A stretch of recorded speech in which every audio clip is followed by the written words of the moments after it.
என் மகனே, உன் இருதயத்தில் இருக்கிற வேதனையை நான் அறிவேன். மனிதர்களிடம் சொல்ல முடியாத சில விஷயங்கள் இருக்கின்றன. அதை நீ தேவனிடம் மட்டும் சொல்ல முடியும்.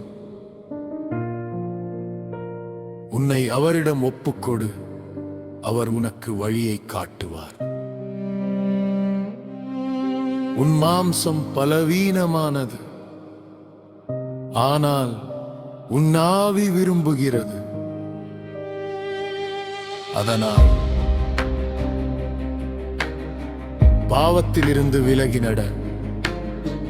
ஒரு அறைக்குள் செல், கதவை மூடு, அமைதியாக உட்கார், ஜெபம் செய். அந்த ரகசியமான இடத்தில் நான் உன்னை சந்திப்பேன். உடனே பதில் எதிர்பார்க்காதே. நான் உன்னுள் வேலை செய்து கொண்டிருக்கிறேன்.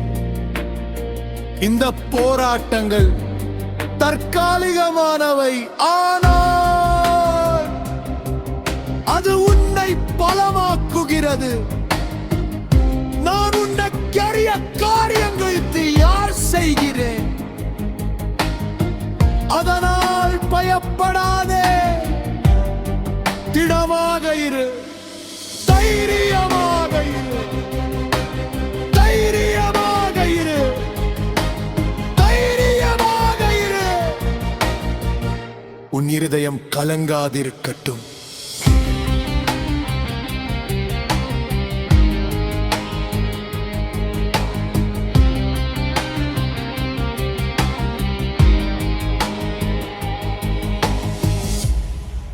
என்னில் விசுவாசம் வை, நான் செய்கிற செயல் முறையை நம்பு. எல்லாம் மாறும் சரியான நேரத்தில். நான் உன்னுடன் இருக்கிறேன் என் மகனே.